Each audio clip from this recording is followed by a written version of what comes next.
জাতীয় ঐক্যমত্য কমিশন ইতিমধ্যেই জুলাই সনদ প্রণয়নের লক্ষ্যে গত ফেব্রুয়ারি থেকে কাজ করছে। রাজনৈতিক দলগুলোর সঙ্গে প্রথম এবং দ্বিতীয় পর্যায়ের আলোচনার মধ্যে দিয়ে বেশ কিছু গুরুত্বপূর্ণ বিষয়ে ইতিমধ্যেই ঐক্যমত্য হয়েছে।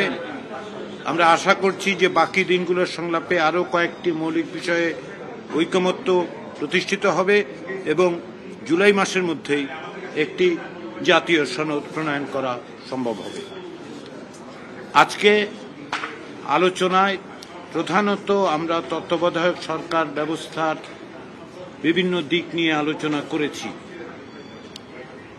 আপনারা জানেন যে সমস্ত রাজনৈতিক দলই এই ব্যাপারে একমত যে নির্বাচনকালীন তত্ত্বাবধায়ক সরকার ব্যবস্থা পুনঃপ্রতিষ্ঠা করতে হবে, যার অর্থ হচ্ছে যে নির্বাচনকালীন তত্ত্বাবধায়ক সরকার ব্যবস্থা পুনঃপ্রতিষ্ঠার জন্য সংবিধানের 123 অনুচ্ছেদের 3 উপ অনুচ্ছেদ সংশোধন করতে হবে এবং সংশোধিত ভাষ্য হবে ত্রয়োদশ সংশোধনীর বিধান, যা পঞ্চদশ সংশোধনীর মাধ্যমে পরিবর্তিত হয়েছিল।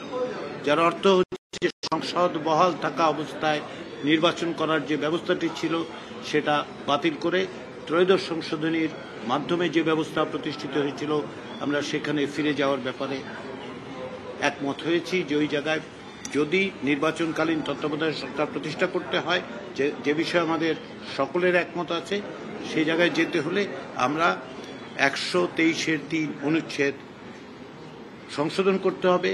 ত্রয়োদশ সংশোধনের মধ্যে দিয়ে যে ব্যবস্থা তৈরি করা হয়েছিল সেখানে ফিরে যেতে হবে। তত্ত্বাবধায়ক সরকারের প্রধান অর্থাৎ প্রধান উপদেষ্টা নিয়োগের বিষয়টাই আলোচিত হয়েছে।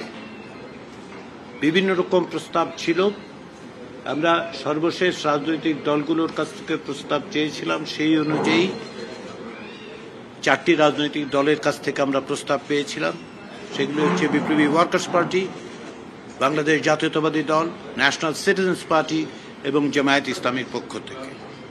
কমিশন ওই প্রস্তাবগুলির ভিত্তিতে আজ সকালে একটি সংশোধিত প্রস্তাব হাজির করে। অধিকাংশ দল মনে করেছে যে এই সংশোধিত প্রস্তাবের মধ্যে গত কয়েকদিনের আলোচনার বিষয়গুলি প্রতিফলিত হয়েছে। একই সঙ্গে রাজনৈতিক দলগুলোর পক্ষ থেকে যেসব প্রস্তাব দেওয়া হয়েছিল সেগুলোকে সমন্বিত করা সম্ভব হয়েছে। তারই প্রেক্ষাপটে বিভিন্ন রকম আলোচনার মধ্য দিয়ে কিছু সংশোধন সংযোজনের প্রশ্নটা ওঠে এবং সেই লক্ষ্যেই, সেই আলোচনার প্রেক্ষিতেই কমিশন দিনের মাঝামাঝি সময়ে আবারও বৈঠক করেছে এবং বৈঠক করে আরেকটি সংশোধিত সমন্বিত প্রস্তাব উপস্থাপন করেছে। এই প্রস্তাবটিতে বিস্তারিতভাবে প্রধান উপদেষ্টা নিয়োগের পদ্ধতি বলা হয়েছে। এই প্রস্তাবের অধিকাংশ বিষয়ে দলগুলো একমত হয়েছে। এই প্রস্তাবের একটি লিখিত ভাষ্য তৈরি করা হয়েছে এবং বিষয়টির গুরুত্ব বিবেচনা করে ওই লিখিত প্রস্তাব রাজনৈতিক দলের প্রতিনিধিদের কাছে দেয়া হয়েছে। তারা ওই খসড়া প্রস্তাবটি নিয়ে দলগতভাবে আলোচনা করে আগামীকাল আমাদেরকে মতামত জানাবেন। তারই পরিপ্রেক্ষিতে আমরা আশা করছি পরশুদিন আমরা এ বিষয়ে আমাদের কমিশনের অবস্থান বা একমত হওয়ার জায়গাটা বলতে পারব। অর্থাৎ একটি লিখিত ভাষ্য তৈরি হয়েছে, অধিকাংশ বিষয়ে একমত প্রতিষ্ঠিত হয়েছে। এখন লিখিত ভাষ্যের কিছু খুঁটিনাটি দিক নিয়ে দলগুলো নিজস্বভাবে আলোচনা করে সামান্য পরিবর্তনের প্রস্তাব যদি দেন আগামীকাল, আমরা অনুরোধ করেছি লিখিতভাবে দিতে, যাতে করে আমরা পরশুদিন এই বিষয়টা জায়গায় আসতে পারি। আপনারা সকালের দিকে আমি কমিশনের পক্ষ থেকে আরেকটি বিষয় অবহিত করেছি আপনাদের, সেটা হচ্ছে উচ্চকক্ষের বিষয়। উচ্চকক্ষের বিষয়ে একাধিক দিন আলোচনা হয়েছে। উচ্চকক্ষের বিষয়ে যে প্রস্তাব, সে প্রস্তাবে উচ্চকক্ষ প্রতিষ্ঠা নিয়ে কোনো ভিন্ন মত নেই। কিভাবে হবে সে বিষয়ে যেহেতু দুটো মত আছে এবং রাজনৈতিক দলগুলোর এই মতামতের প্রেক্ষিতে রাজনৈতিক দলগুলো কমিশনের কাছে এই দায়িত্ব অর্পণ করেছে। কমিশন ইতিমধ্যে এটা নিয়ে আলোচনা করেছে, বৈঠক করেছে। আমরা আশা করেছিলাম আজকে অর্থাৎ রোববার দিন সকালবেলা আমরা এই বিষয়ে আপনাদেরকে জানাতে পারব। আমরা মনে করছি যে আমাদের আরেকটু সময় লাগবে। আমরা আগামী 2-1 দিনের মধ্যে আরও আলোচনা করে উচ্চকক্ষ বিষয়ে একটা সিদ্ধান্ত কমিশনের পক্ষ থেকে দিতে পারব।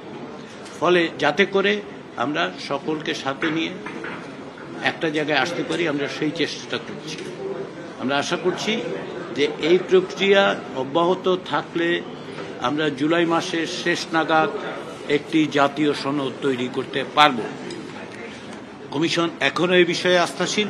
কমিশন এখনো মনে করছে যে এই প্রক্রিয়া অব্যাহত রেখে রাজনৈতিক দলগুলোর সহযোগিতা অব্যাহত থাকলে, যে জন্য আমি বারবার রাজনৈতিক দলগুলোকে ধন্যবাদ জানিয়েছি কমিশনের পক্ষ থেকে, এবং আমরা মনে করি আমরা জুলাইয়ের শেষ নাগাদ 31শে জুলাইয়ের মধ্যে একটি জাতীয় সনদ স্বাক্ষর করতে পারব, সেই আস্থা এবং বিশ্বাস আমাদের আছে।